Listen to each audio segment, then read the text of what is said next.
이번 시간에는 도덕적, 윤리적 리더십과 리더십의 용기에 대해서 함께 공부하는 시간을 갖도록 하겠습니다. 여러분 그동안 지금 리더십에 대해서 공부하면서 과연 리더가 무엇일까?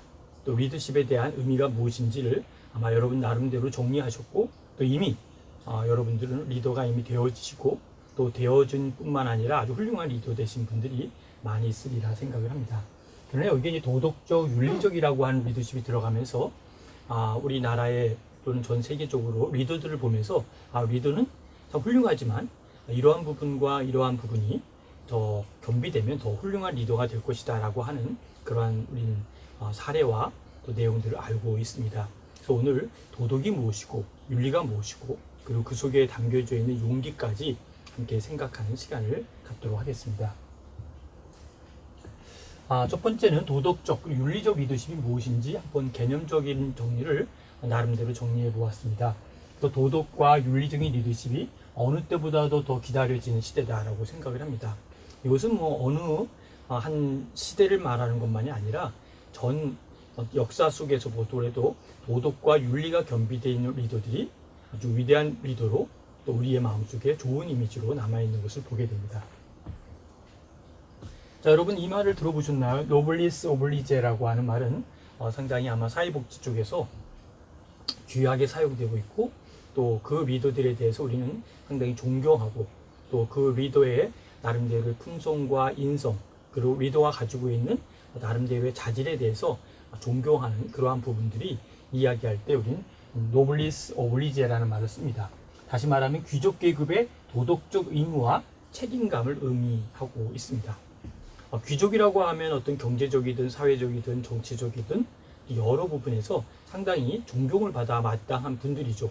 그러나 그런 분들이 바로 노블리스 오블리제라고 하는 어떤 제안이 들어갔을 때 그에게는 어떤 것이 들어가냐면 도덕적 의무와 책임감을 상징하는 단어이기도 하죠. 그래서 우리가 사회복지에 아주 귀하게 나름대로 기부하고 또 그렇게 귀한 삶을 살아가는 사람들에 대해서 불리는 이름이 노블리스 오블리제라고 하는 말을 사용하고 있다는 것을 여러분 종종 들어보셨을 줄로 압니다. 금전에 대한 투명성과 그리고 부정부패에 대한 확고한 신념에 대한 부분도 바로 도덕적 그리고 윤리적인 부분에 같이 합당한 의미를 담보하고 있다라고 볼 수 있습니다. 샤를 드골이라든지 이 샤를 드골은 돈과 관련된 부정부패를 근절시키려고 노력했던 아주 대표적인 사람이죠.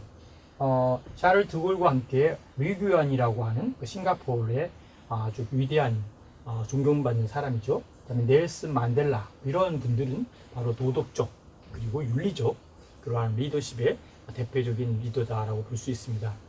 기회가 되면 여러분들 이러한 관련된 영상들을 제가 함께 소개하는 것들을 함께 보시고 또 좀 자세한 내용들을 여러분들이 참고하시고 보시면 좋겠습니다. 오늘 내용의 키 포인트는 바로 노블리스 오블리제라고 하는 이 챕터 속에서 우리가 한번 생각해 보시고 도덕이 무엇이고 윤리가 무엇인지를 알고 있지만 이것을 실천하는 나름대로 리더십의 용기를 이야기하고 함께 진행하고자 합니다. 자, 그러면 윤리라고 하는 문제는 우리가 많이 들어보셨고 초등학교 때부터 윤리가 무엇인지는 다 알고 계시겠지만 윤리라는 말을 좀 정리해보면 개인이나 사회가 바람직하고 적절하다고 생각하는 가치나 도덕이다 라고 하는 것이죠. 여기서 이야기하고 있는 개인이나 사회가 바람직하다라고 보는 것은 바로 나 혼자만이 아니라 사회 속에서 또 상대방이 또 우리 주변이 또 가까이 있는 사람들이 정말 당신은 훌륭한 사람입니다. 또 많은 사람들이 당신은 정말 존중받아 마땅한 사람입니다. 이렇게 이야기하고 또 존경하는 이러한 부분들에 가리켜서 우리는 개인이나 사회가 바람직하고 적절하다고 생각하는 가치나 도덕이다라고 하는 그 범주 안에 넣어서 볼 수 있다라고 생각합니다. 아무튼 윤리라는 부분에 대해서는 이미 많이 알고 있기 때문에 더 이상 자세히 설명을 하지 않더라도 윤리가 무엇이다 라고 하는 부분에 대해서는 익히 여러분이 인지하고 있기 때문에 참고만 해주시면 좋겠습니다. 그 다음에 상대주의라고 하는 부분도 윤리에 많이 포함되고 또 어떤 상대적인 부분이기 때문에 윤리적인 부분이 상호작용과 상호 관계 속에서 이루어지는 것이다 라고 하는 것을 여러분이 이해하시면 좋을 듯 합니다. 그리고 보편 타당성에 대한 주의 그리고 리더들의 행태와 덕행의 특성을 안내하는 역할이다라고 하는 것이 바로 윤리의 정의에 속해 있다는 것이죠. 자, 여러분이 생각하는 윤리, 여러분이 생각하는 어떤 말로 윤리는 이것이다 라고 하는 부분은 사실 한 번쯤 생각해 보시면 좋을 것 같습니다. 자, 그럼 다시 한번 질문해 보겠습니다. 여러분은 윤리를 뭐라고 생각하십니까? 누군가가 윤리가 뭘까요? 라고 물었을 때 여러분은 즉각적인 답변하기는 참 쉽지는 않습니다. 그러나 쉽지는 않지만 어때요? 윤리라는 것을 모르는 것이 아니고 또 그것을 말로 표현하는, 또 포장해서 이야기하는 부분이 조금 어려울 뿐이지 우리 마음속 깊은 곳에 윤리는 이것이다 라고 하는 그 보이지 않는 그 나름대로의 무형의 그 개념, 유형적인 어떠한 뭐 보이는 가시적인 것이 아니라 가시적이지 않지만 보이는 그것이 더 오히려 힘이 있고 더 가치 있고 소중하다는 것이죠. 뭐 예를 든다면 우리 공기가 지금 있어요. 그죠? 공기가 있는데 공기라고 하는 그 자체는 어때요? 좀 눈에 보이지가 않아요. 공기가 막 눈에 보이거나 공기를 만질 수 있거나 공기를 어디 가둬둘 수 있거나 이렇게 뭐 이렇게 가시적이고 어떤 유형의 물건처럼 보이는 것은 아니지만 어때요? 공기만큼 소중한 것은 없다는 것이죠. 공기가 없다면 온 지구뿐만 아니라 온 세계는 아마 그냥 혼돈과 정말 파괴와 정말 이룰 수 없는 엄청난 일들이 생길 겁니다. 왜? 공기가 없다는 것이 이렇게 무섭고 힘든 거라는 것이죠. 저는 윤리라는 것도 어떤 가시적인 윤리의 어떤 학자들의 이야기와 어떤 고전 서적에서 이야기하는 어떤 전통적인 윤리의 이것이다 라고 하는 그러한 개념에서 이제는 조금 좀 새로운 패러다임으로 바뀌어져서 윤리는 이것이다 라고 하는 이것이라고 하는 것을 우리는 자꾸 가시적이고 문자화시키고 거기에 픽스 시키려고 하지 마시고 그거를 좀 유형이 무형으로 바뀔 수 있도록 보이진 않지만 더 파워풀한 새로운 패러다임으로 만들어가는 윤리의 한번 새로운 시발점을 여러분들이 한번 가지셨으면 좋지 않을까 생각을 해봅니다. 아무튼 그런 의미에서 윤리의 정의를 조금 더 여러분 나름대로의 좀 이렇게 창의적인 그런 윤리를 한번 생각해 보시기를 바랍니다. 자, 그런 의미에서 조금 도덕적으로 믿을 수 있는 올바른 지도자는 어떤 지도자일까라고 하는 걸 한번 잠시 지도자의 유형과 완벽한 신뢰를 받는 비율을 한번 해봤습니다. 그랬더니 지도자의 유형 중에 대기업의 간부는 완벽한 신뢰를 받은 비율이 3%밖에 안 된다. 3% 아주 적은 100% 중에 3이라는 것은 굉장히 적은 겁니다. 그죠? 정부의 공직자 이것도 3%입니다. 영화의 TV 제작자, 감독, 작가도 3%. 뉴스 리포터와 기자도 5%밖에 안 되네요. 그 다음에 중소기업체 사장은 8%. 그렇죠? 심각하죠. 목사, 성직자, 종교 지도자의 신뢰성도 그래도 이분들보다 상당히 뭐 몇 배가 높지만 11%밖에 안 됩니다. 그나마 제일 나름대로 지도자 유형 중에 완벽한 신뢰를 받을 수 있는 비율이 교사들인데 교사가 14%. 여기에서 우리가 한번 생각해 볼 것이 있죠. 적어도 여러분들은 뭐 한 50%, 60%, 70% 이렇게 생각을 마음속에 생각하셨을 수도 있을 겁니다. 또 여러분 자신들은 자기 자신을 볼 때 나는 적어도 그래도 뭐 70%, 80%, 100%는 뭐 힘들지만 뭐 나는 최선을 다하고 있기 때문에 신뢰를 받을 수 있을 거라고 생각을 했지만 지도자 유형에 따라 신뢰를 받는 비율이 3, 3, 5, 8, 11, 14로 이렇게밖에 안 된다는 것은 바로 윤리와 도덕의 중요성이 그만큼 심각하다는 것이죠. 그러고 보면 누구를 신뢰한다는 것, 누구를 믿을 수 있다는 것 상당히 우리가 쉽지 않다는 것이죠. 우리가 어떤 음식점에 가서도 어떤 물건을 사서 특히 먹는 음식을 가지고 우리 생각을 해볼 때 그 음식에 대해서 우리가 신뢰를 못하면 그 맛있는 음식처럼 보이고 맛이 있다 할지라도 그 음식에 대한 신뢰성이 깨지게 되면 어때요? 그 음식점을 가지 않게 되죠. 내가 먹었던 상품이 신뢰성을 깨지게 되면 그 상품에 대한 나름대로 신뢰가 깨지면서 우리는 그 상품을 다시 구매하거나 다시 사지 않는다는 것이죠. 어떤 사람들과의 관계 속에서 어때요? 참 좋은 관계였어요. 그렇죠? 인간관계도 좋고 정말 신뢰할 만하고 존경할 만하고 참 너무 좋았는데 똑똑하고 실력도 있고 뭐 어떤 부분으로서 흠잡을 데 없었는데 어느 순간에 그 사람과의 관계 속에 신뢰가 깨졌을 때 그 사람과의 관계를 다시 회복시키기에는 너무나 힘들고 너무나 어려운 관계가 될 수 있다는 것이죠. 자, 그렇다고 한다면 여러분들 사람들과의 인간관계 속에서 어떤 것을 잘 관리해야 될까요? 여러분의 지식, 여러분의 기술, 여러분의 어떠한 건강, 지식과 그렇죠? 기술과 건강은 조금만 관리하지 않으면 없어져 버립니다. 지식도 여러분 조금만 지난 지식들은요, 그 지식이 아니라 그것은 어떻게 보면 아무 싹에도 쓸 수 없는 쓰레기와 같은 존재인 지식들이 너무나 많이 있다는 것이죠. 왜? 우리의 지식은 계속 새롭게 리뉴얼되고 새로워지기 때문에. 우리의 기술도요, 내가 옛날에 이런 기술이 있었어 라고 이야기하지만 그 기술도 가만히 살펴보면요, 얼마 가지 않아서 그 기술은 어때요? 이 시대에 사용할 수 없는 그런 기술이 된다는 것이죠. IT를 비롯해서 전에 내가 이런 기술을 갖고 있었어 라고 하지만 그 기술을 오늘날 적용하려고 하면 오늘날에는 이 기술이 쓸모없는 기술이 될 수밖에 없다는 것이죠. 건강도 어때요? 나는 뭐 아픈 적도 없고 정말 건강하다. 하지만 조금만 관리 안 해보면 그 건강은 관리 안 함과 동시에 그냥 무너져 버리고 만다는 것이죠. 근데 더 중요한 것이 그렇게 잘 갖고 놨던 인간관계와 신뢰, 윤리적과 도덕적인 것도 어느 순간에 무너지게 되면 그 윤리와 도덕은 하루아침에 물거품과 함께 사라질 수밖에 없다는 것이죠. 그런 의미에서 우리가 이런 지도자 유형들을 보면서 정말 여기에 우리 같이 학습을 하는 우리 학습자 되신 분들이 여기에 웬만한 분들 많이 들어가 있을 거예요. 그죠? 뭐 교사들, 성직자, 기업체 사장, 기자, 감독, 작가, 제작자, 공직자, 간부, 아마 상당수 부분이 이 범주 안에 들어가 있는데 놀랍게도 완벽한 신뢰를 받는 비율은 이거밖에 안 된다는 거, 참 우리가 한번 깊이 생각하고 자기 자신을 성찰해야 될 필요가 있지 않을까 이렇게 생각해 봅니다. 황금률이 있습니다. 그 맥스웰의 윤리의 기준은 황금률이다 라고 보면서 또 자신이 대접을 받고 싶은 만큼 남을 대접해 주는 것이 황금률이다.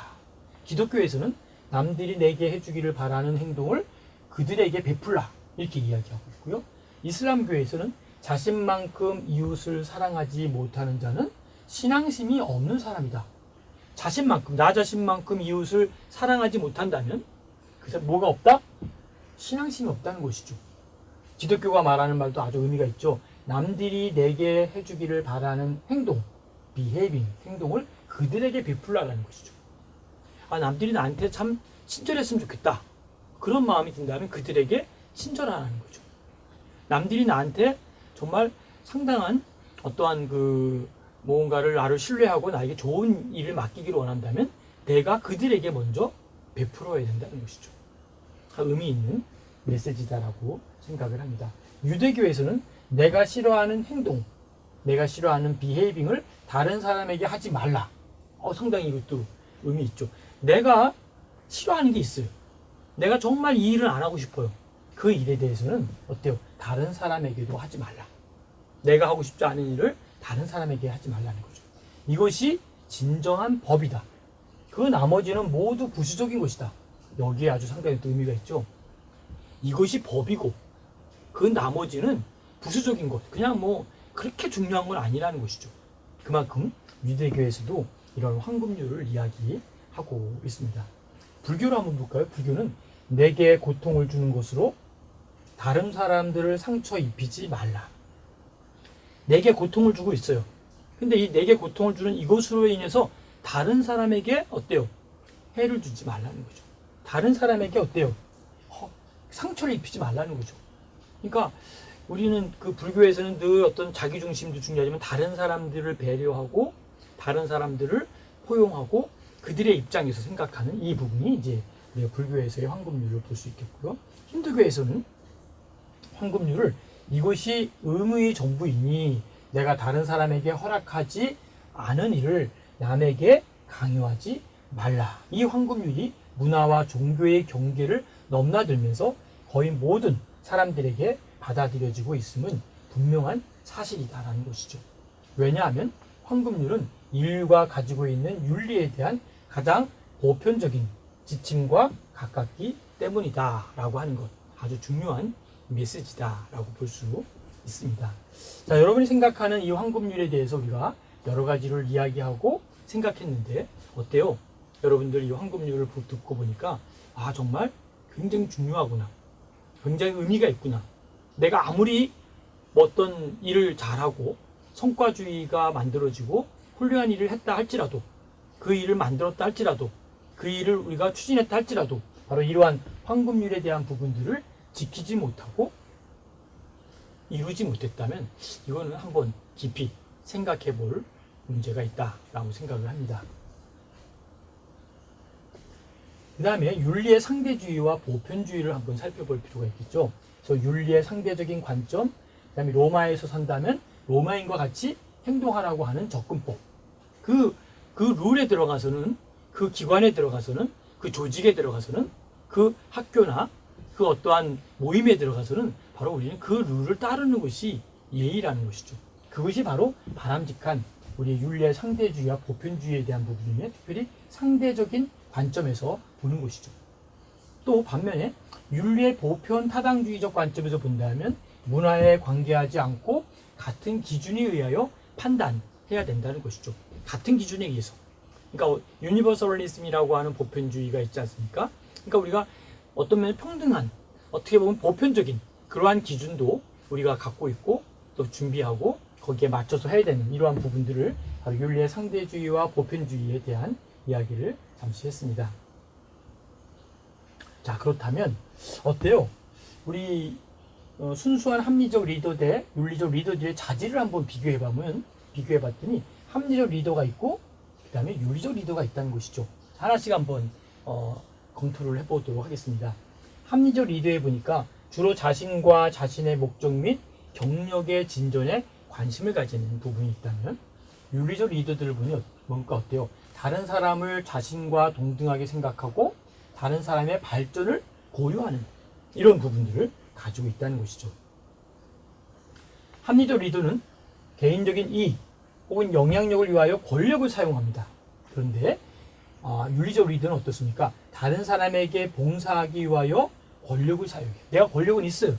이 권력을 어떤 자신의 이익과 영향을 위해서 권력을 착용하는 사람들은 합리적 리더인데 윤리적 리더는 누구냐라고 하니까 다른 사람에게 봉사하기 위해서 자기의 권력을 사용해서 다른 사람에게 어떤 섬김에 대한, 서비스에 대한, 서빙에 대한, 서번트에 대한 의식을 갖고 그를 섬기는 이러한 파워를 위한 권력을 사용한다는 것이죠.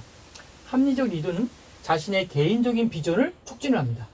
내가 갖고 있는 비전, 내가 갖고 있는 꿈, 내가 이루고자 하는 어떤 목적과 목표를 위해서 끊임없이 자기 자신에 대한 비전을 촉진하는데 윤리적 리더는 비전을 부하들의 욕구와 기대에 맞추는 것이죠. 부하들이 원하는 욕구가 무엇인지, 부하들이 원하는 기대가 무엇인지를 잘 레벨을 맞춰서 그들을 섬기고 그들을 도와준다 라고 하는 메시지를 가지고 있다는 것이죠. 다음에 중요하고 반대되는 견해를 비난합니다. 합리적 리더는 중요하고 또는 반대되는 견해를 비난하는데 어때요? 윤리적 리더는 비판을 고려하고 그 비판으로부터 어때요? 배우는 것이죠. 나를 비판한다는 것은 뭔가 나에게 도움이 되는 것인가 보다. 하고 그 비판을 겸허하게 받아들이고 자기 것으로 활용하고 차후에 그것을 잘 참고합니다. 그것이 진정한 리더가 갖고 있는 윤리적 리더가 갖고 있는 훌륭한 장점이다라고 볼 수 있습니다. 그리고 무조건 의사결정을 받아들일 것을 요구합니다. 합리적 리더는 무조건 조건 없이 의사결정을 받아들일 것을 요구합니다. 그런데 윤리적 리더는 부하들이 독립적으로 생각하도록, 독립적인 것이 들어가죠. 그리고 리더의 관점에 대하여 의문을 제기하도록 어때요? 격려하는 정반대의 입장이죠. 여기는 강요합니다. 내 의견과 우리의 조직의 어떤 결정을 따르라 이렇게 얘기하는데 여기는 아니다. 혹시 그런 너희들의 관점에서 리더의 관점에 대해서 보는 이것에 대하여 의문을 제기하도록 격려하는, 잘 혹시 뭐 더 좋은 안이나 또 여러분들이 갖고 있는 더 좋은 의견이 있으면 문제를 제기하시기 바랍니다. 그 문제 때문에 여러분들이 좀 더 다른 음식을 제안하시기 바랍니다. 이런 식으로 이야기를 한다는 것이죠. 그리고 일방적인 의사소통을 합리적 리더는 강요를 하는데, 여기는 쌍방 간의 의사소통, 원웨이가 아니라 투웨이로 쌍방 간의 의사결정을 이야기하고 듣고 있는 것이죠. 훌륭한 리더는 어떨까요? 내 의견은 이렇으니까 그러면 이거 따르시오 이렇게 하는 것보다는 내 의견은 이러이러한데 여러분의 의견도 주시기 바랍니다. 또는 제 의견보다 여러분의 의견을 주시면 제가 잘 한번 같이 의논을 하도록 하겠습니다. 그러니까 나 중심보다는 상대방 중심의 의견을 듣고 그 메시지를 듣고 그에 따라서 진행하는 이 메시지가 상당히 중요한 포인트가 될 수 있다는 것이죠. 그 다음에 부하들의 요구에 동기부여를 하는 거예요. 동기부여. 그렇죠? 당신들이 갖고 있는 그 요구가 뭔지 그 부하들의 요구에 동기부여를 주고 있는데, 여기는 부하들을 코치하고 발전하고 지원하고 다른 사람과 인식을 나누고 있다라고 하는 부분이 상당히 새로운 맥락을 가지고 있다라고 하는 것이죠. 다음에 합리적 리더의 부분에서는 자신의 이익을 만족하기 위하여 편리하게 외부의 도덕적 기준에 의존하고 있다라고 하는 것이 새로운 모델이라는 것이죠. 다시 볼까요? 자신의 이익에 만족하기 위한 내가 하고 있는 그 이익에 만족하기 위하여 그 편리하게 외부의 도덕적 기준에 의존하는, 외부의 도덕적 기준을 갖고 의존하는 것이 바로 합리적 리더입니다. 그런데 조직과 사회의 이익을 만족시키기 위하여, 내가 아니라 자기 자리에 누가 들어가 있을까요? 조직과 사회의 이익을 만족시키기 위하여 내부의 도덕적 기준에 의존하는, 외부가 아니라 내부의 도덕적 기준에 의존하는. 그럼 결과적으로 볼까요? 합리적 리더와 윤리적 리더, 똑같은 리더지만 전혀 다른 관점과 전혀 다른 시각에서, 그렇죠? 전혀 다른 결과를 나타낼 수 있다는 것이죠. 자, 여러분 한번 100% 합리적 리더도 있겠지만 아마 어떤 때는 합리적 리더가 반, 윤리적 리더가 반이 섞여 있을 수도 있습니다. 그렇죠? 어떤 때는 합리적 리더가 30이고 윤리적 리더적인 의식을 70을 갖고 있을 수도 있겠죠. 그럼 여러분들은 어떨까요? 합리적 리더에서 자꾸 이쪽으로 넘어오는, 윤리적 리더로 넘어오고 윤리적 리더와 도덕적 리더를 갖추기 위한 작업을 끊임없이 해볼 필요가 있겠죠. 그래서 여러분이 어떤 일을 할 때 항상 무조건 일을 그냥 하는 것도 방법 중에 하나이겠지만, 일을 하는 중에 또는 하기 전에, 한 다음에 생각해 볼 것이 있죠. Why? 이 일을 내가 왜 했을까? 자, 저 일을 내가 어떻게 해야 될까? How? 그러니까 Why와 How와 또 내가 저 일을 위해서 윤리적 리더가 되기 위해서 무엇을 해야 될까? What에 대한 부분. Why도 물어보고 How도 물어보고 What도 물어봐서 그것이 잘 조화되고 만들어져서 이루어질 수 있도록 우리가 함께 노력하고 애쓰는 것이 가장 중요하고 가장 소중한 리더가 되는 길이다라고 볼 수 있습니다. 이제 여러분 구분하겠죠? 합리적 리더, 윤리적 리더. 그래서 가능한 여러분들이 이 합리적 리더 편에 있는 것을 자꾸 이쪽으로 끌고 와서 윤리적 리더가 되기 위해서 끊임없는 비헤이빙을 해야 돼요. 자, 자꾸 제가 오늘 많은 쓴 단어 중에 비헤이빙을 얘기합니다. B-E-H-A-V. 그 다음에 여기다 ing 붙입니다. 제가 비헤이빙을 얘기했던 가장 큰 이유는 그 ing, 현재 진행형을 이야기하기 때문에 또 그것을 강조하고 싶어서 비헤이빙을 이야기를 자꾸 했습니다. 자, 여러분 그러면 이제 윤리적 리더를 평가하기 위한 기준이 있습니다. 스탠다드한 기준을 보고 윤리적 리더인지 또 비윤리적 리더인지 이런 부분으로 좀 정리해 볼 필요가 있겠죠. 자, 우리 아까 조금 전에 봤던 내용과 거의 좀 중복되는 내용들이고 정리된 부분들인데 다시 한번 리뷰를 하겠습니다. 리더의 권력과 영향력의 사용이라고 하는 기준으로 볼 때 윤리적 리더는 부하들과 조직을 위하여 봉사하고 있다는 것이죠. 비윤리적 리더는 개인적 욕구입니다. 개인적 욕구와 경력, 이 욕구와 경력 목적들을 만족하기 위해서, 개인적 욕구와 경력을 만족시키기 위해서 리더의 권력과 영향력을 어때요? 사용하고 있다는 것이죠. 다음에 다수의 이해관계자들의 다양한 이익들을 처리하는 과정에서 가능하다면 다양한 이해관계자들의 이익을 균형과 통합하려고 시도하는 부분이 윤리적 리더시고요. 비윤리적 리더는 가장 개인적 이익을 제한하는 연합 파트너를 편애하는 이 부분은 바로 비윤리적 리더십이다 라고 하는 것이죠. 조직을 위한 비전의 발전을 볼 때 부하들의 욕구, 가치, 그리고 아이디어에 대한 투입에 기초한 비전을 발전시키는 것이 윤리적 리더십이라면, 비윤리적 리더는 조직의 성공을 위하여 개인적 비전을 가지고 설득하려고 하고 있다. 이 부분이 바로 비윤리적 리더십이다 라고 보는 것이죠. 다음에 리더의 행태의 정직성을 볼 때 비윤리적 리더십은 지지받고 있는 가치와 일치하는 방법으로 행동하고 있다라고 본다면, 바로 비윤리적 리더는 어때요? 리더의 개인적 위험을 필요로 하는 결정 혹은 행동을 회피하고 있다라는 것이죠. 그렇죠?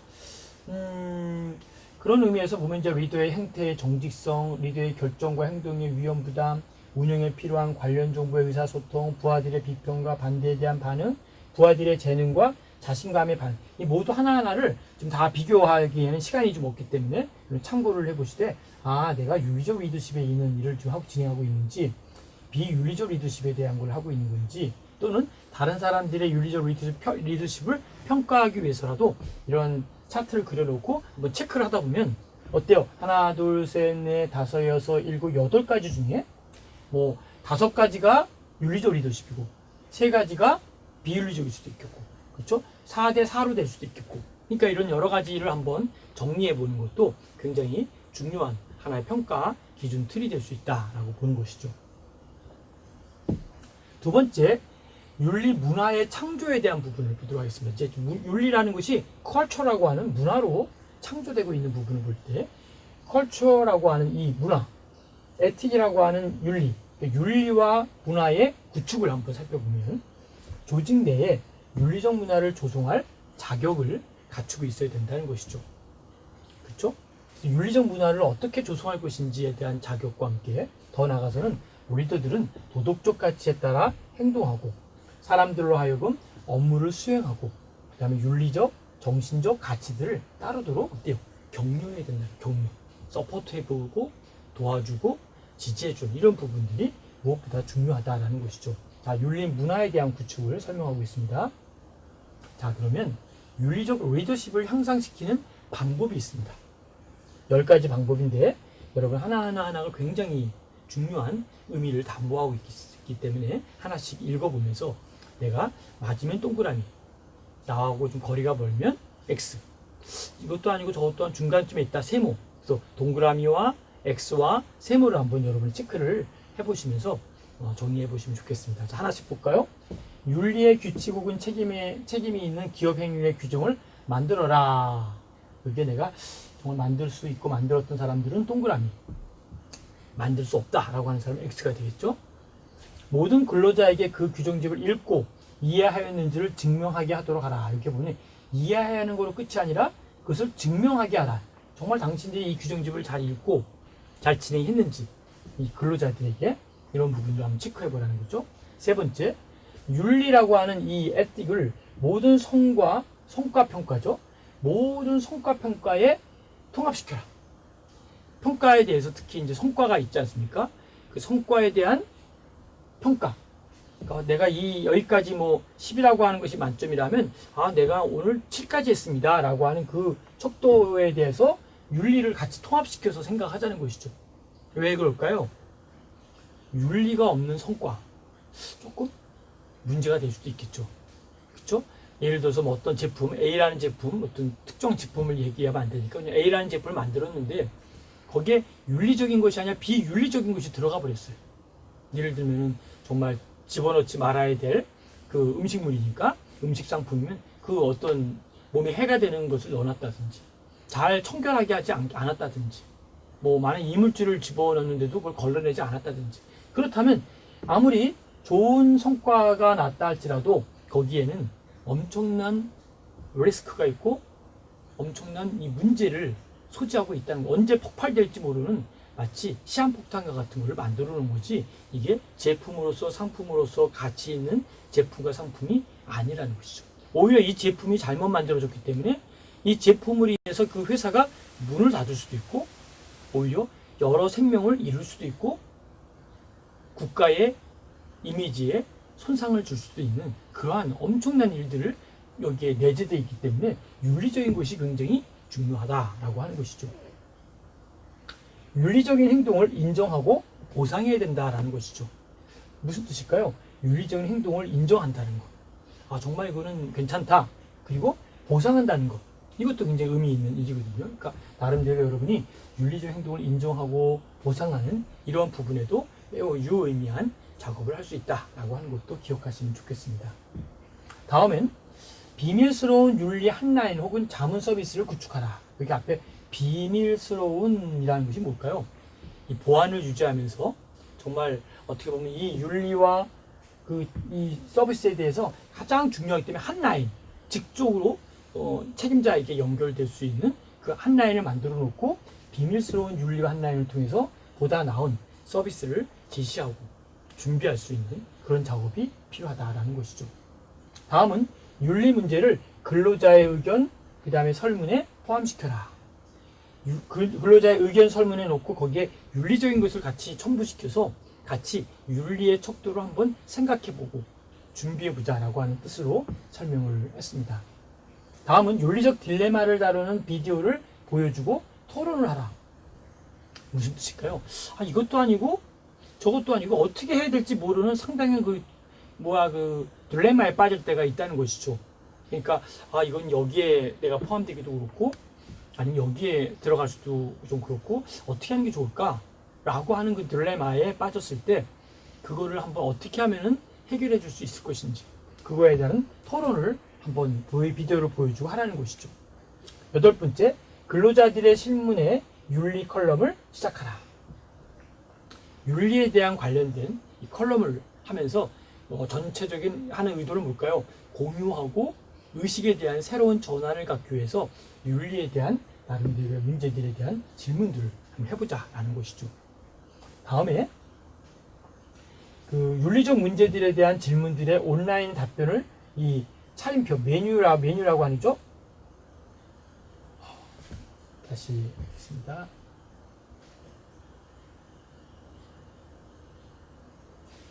윤리적 문제들부터 다시 시작하겠습니다. 예, 다음에 윤리적 문제들에 대한 질문들의 온라인 답변 차림표를 사용하라. 그래서 윤리적 문제들 놓고 온라인 상에서 클릭해서 아, 나는 이것이 맞다고 생각합니다. yes, no, yes, no, 모르겠다, 뭐 이런 나름대로 차림표를 만들어 놓고 내가 이 문제들이 나오는 거지. 이러할 때 어떻게 하겠습니까? yes, no, 모르겠다, 뭐 이렇게 처리하겠다 그런 걸 놓고 나름대로 온라인 답변을 처리하면서 아, 우리 근로자들의 윤리에 대한 기준은 여기까지구나 라고 하는 것을 제시할 수 있도록 하라는 것이죠. 다음, 최상의 리더들과 윤리에 관하여 공개 토론회를 가져라. 최상의 리더들이 있고 거기에 윤리에 관하여 공개 토론회, 공개적으로 오프닝 시켜가지고 많은 사람들에게 아, 나는 윤리 이렇게 생각합니다. 내가 생각하는 윤리는 이것입니다. 라고 이야기하고 생각하고 보여줄 수 있는 그러한 온라인 상에서의 토론회를 통하여 보다 나은 작업들을 할 수 있도록 하는 것. 이것이 바로 중요한 온라인에 대한 윤리에 대한 공개 토론회를 통해서 윤리적 리더십을 향상시키는 방법이 이런 것인데 얼마만큼 내가 향상시키고 있는 것인지 얼마만큼 내가 이 리더십을 더 바람직하게 하고 있는지 이 부분을 한번 생각해 보시면 좋을 것 같습니다. 자, 그러면 윤리적 행동을 격려하고 증진하는 것과 비윤리적 활동 혹은 결정을 반대하는 것 사이에 구별해야 될 것이 있다라는 것을 참고할 수가 있겠죠. 그래서 리더십 행태의 두 측면을 보면 윤리적 분위기를 증진하는 것이 있고 비윤리적 행위를 반대하는 것이 있다는 것이죠. 그래서 리더십 행태의 두 측면에서 첫 번째 윤리적 분위기를 증진시키는 것, 비윤리적 행위를 반대하는 것, 두 가지로 나눌 수 있는데요. 첫 번째가 윤리적 분위기를 증진시키는 것은 당신 자신의 행동에서 윤리적 행태의 예들을 보여주어라. 아, 나는 이러이러한 것을 나는 윤리적으로 진행되었다라고 하는 그 부분을 지시하라는 거죠. 두 번째는 윤리적 행동의 법전을 촉진하고 배포하라. 윤리적 행동의 법전, 이거를 촉진하고 배포하는 것. 다음에 윤리와 정직에 대하여 부하들 혹은 동료들과 토론을 시도하라. 토론하는 거. 다른 사람에 의한 윤리적 행위를 인정하고 보상하라. 다른 사람들이 윤리적 행위를 잘 보니까 굉장히 좋았어요. 그리고 인정도 하고, 인정만이 아니라 나름대로 그 부분에 대한 어때요? 뭔가 보상을 해주는 거. 당신의 한 일이 참 훌륭하다. 그래서 우리가 이러이러한 당신에게 윤리적인 관련된 상을 주겠다. 이렇게 제시하는 거죠. 다음은 문제에 대한 이거죠. 문제에 대한 도덕적인 해결책을 지원하기 위하여 개인적인 위험을 부담하라. 그렇죠? 문제에 대한 도덕적 해결책을 지원하고 그걸 하기 위해서 개인적인 위험을 부담하라는 거죠. 그걸 해결하기 위한. 다음에 다른 사람들의 갈등에 대한 공정하고 윤리적인 해결책을 발견하는 것을 도와주어라. 이게 지금 이제 윤리적인 분위기를 만드는 거죠. 그 다음에 마지막으로 지원 서비스를 시도하라. 예를 들어서 윤리 한라인, 온라인 지원 집단을 만들어서 계속 그가 윤리적으로 도덕적으로 바르게 행동할 수 있도록 서포트하고 지지해주는 그룹과 시스템을 만들라라는 것이죠. 다음은 비윤리적 행위를 반대하는 것이 있습니다. 뭘까요? 비윤리적 행동에 의하여 제공된 혜택을 나누어 갖는 것을 거절하라. 그렇죠? 그 다음에 비윤리적 행동을 포함하는 할당의 몫을 받는 것을 거절하라. 거절하는 것도 우리가 큰 하나의 훈련이라는 것이죠. 다른 사람에 의한 비윤리적 행동을 좌절시키도록 노력하라. 비윤리적 행동을 하는 것에 대해서 더 이상 내가 비윤리적 행동을 하면 안 되겠구나 라고 좌절할 수 있도록 어떻게 해요?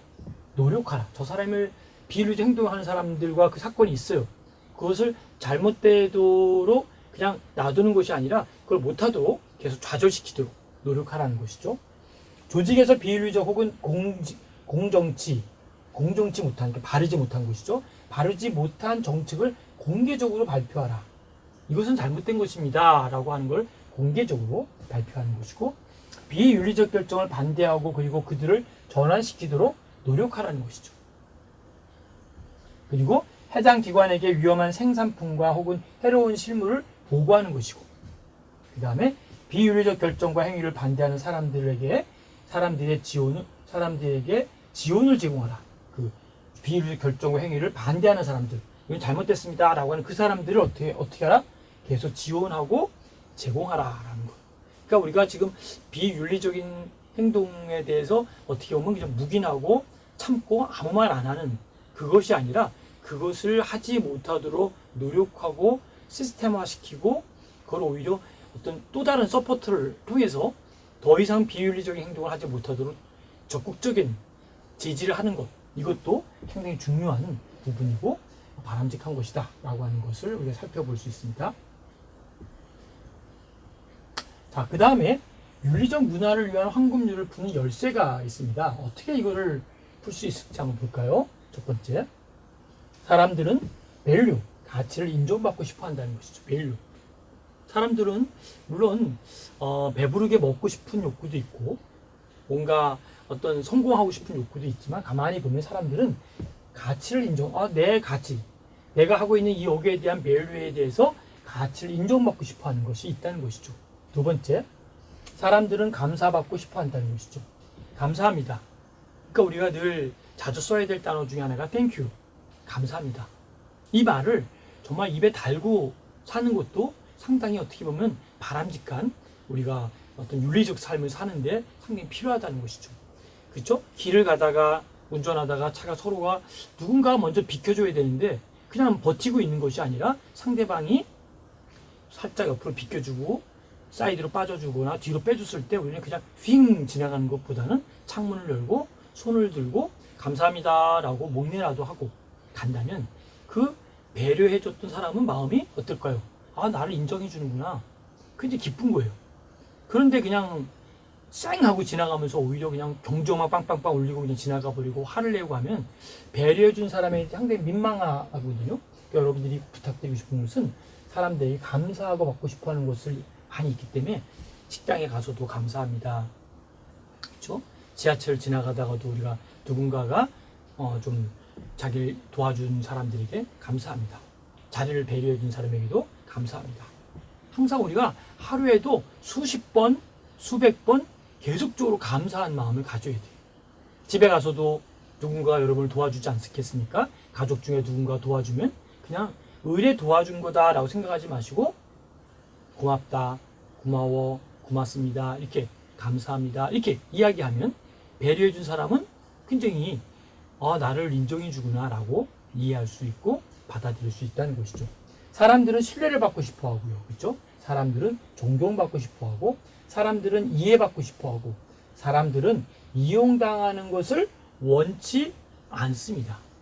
여기에 핵심입니다. 사람들은 이용당하는 것을 굉장히 싫어해요. 왜?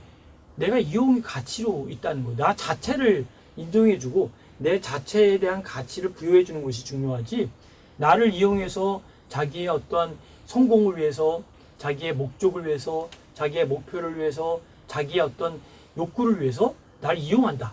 여기에 대해서는 우리는 모멸감과 함께 자존심이 상하고 거부하고 또 그 부분에 대해서 그 상처를 받을 수밖에 없다는 것이죠.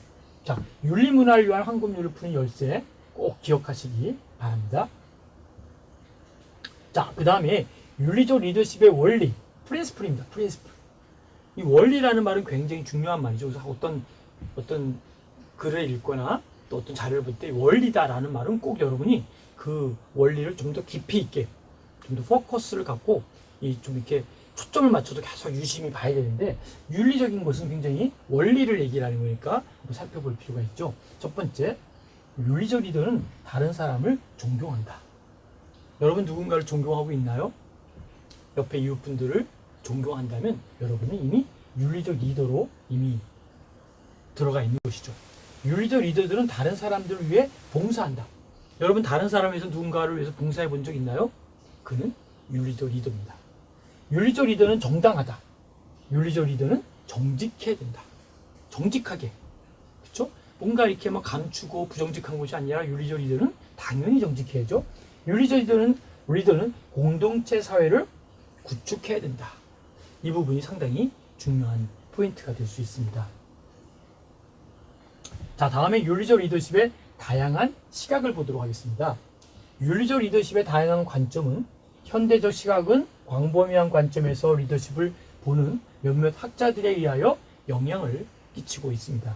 그런데 그 부분에서 윤리적 리더십에 대한 이 번스의 관점을 살펴보면 그는 뭐라고 얘기하냐면, 주요한 리더십 기능과 역할은 윤리 문제의 인지를 증가시키고 있다.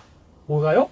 리더십의 기능, 리더십의 역할은 윤리 문제의 인지를 증가시키고 있다라고 하는 부분이 이 번스의 학자의 얘기이고요. 두 번째, 윤리적 리더십에 대한 그린립이라고 하는 나름대로 서번트 리더십의 창시자라고 볼 수 있겠죠. 그린립의 관점에서 본다면 부하들에 대한 서비스는 리더의 중요한 책임이고, 그 다음에 윤리적인 리더십의 뭘까요? 본질이다. 리더십의 본질이 뭐냐라고 하니까 바로 서비스 리더의 중요한 책임이고, 윤리적 리더의 본질이 바로 이 부하들에 대한 서비스. 부하들에 대한 서비스는 뭘까요? 부하들을 섬기는 것. 그린립, 다시 말하면 섬김의 리더십, 서번트 리더십의 창시자인 그린립은 부하를 섬기는 것이 가장 근본이고 바로 윤리적 리더십의, 특히 윤리적인 리더십의 오리진, 본질이다 라고 이야기를 했습니다. 상당히 공감 가고 상당히 중요한 메시지가 바로 이 부분이다 라고 생각을 합니다. 바로 이 부분이 여러분이 꼭 한번 영상을 아마 보셨을 분도 있고 또 앞으로 꼭 보시기를 바라는 부분이 사우스웨스트 에어라인이라고 하는 영상을 한번 꼭 보시라고 제가 권해드렸죠. 그 영상의 처음과 모든 흐름이 바로 뭘까요? 바로 이런 그린립이 이야기했던 서번트 리더십, 그린립이 얘기했던 부하들에 대한 서비스, 이 부분을 잘 설명해 놓고 그로 인해서 회사가 성공한 케이스를 만들었기 때문에 꼭 그 영상을 보시고 느낀 점을 꼭 한번 잘 기록해 놓으시고 꼭 정리하시기를 바라겠습니다.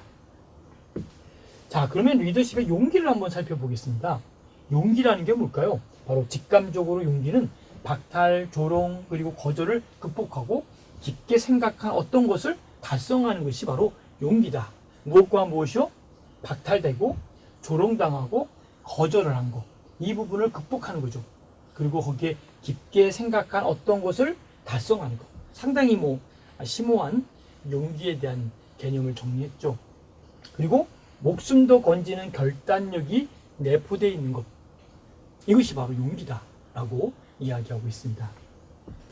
여기에 도덕적 용기를 같이 이제 겸부하면 용기라는 거 플러스 도덕적 용기를 같이 융합을 해버리는 거죠.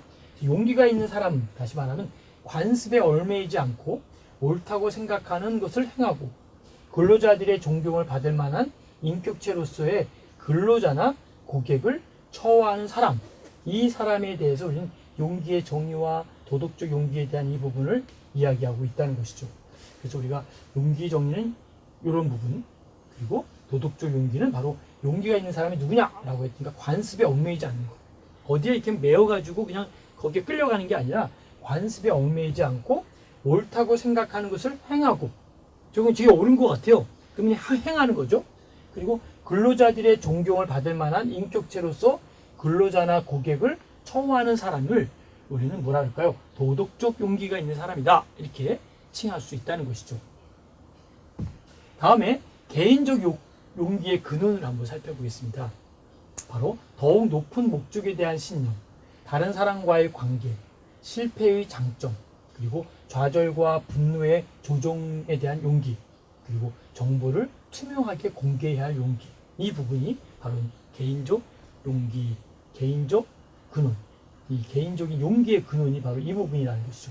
한번 다 중요합니다만 바로 요 맨 첫 번째, 더욱 높은 목적에 대한 신념을 가져야 된다는 것, 그리고 정보를 투명하게 공개해야 할 용기가 있다는 것, 여기가 바로 이 리더십의 용기에 대한 핵심 부분이다 라고 볼 수 있습니다. 자, 여러분, 이 시간까지 경청해 주셔서 감사를 드리고요. 남은 시간 또 더 의미 있는 리더십을 갖고 더 용기 있는 리더가 되시기를 바라겠습니다. 수고하셨습니다.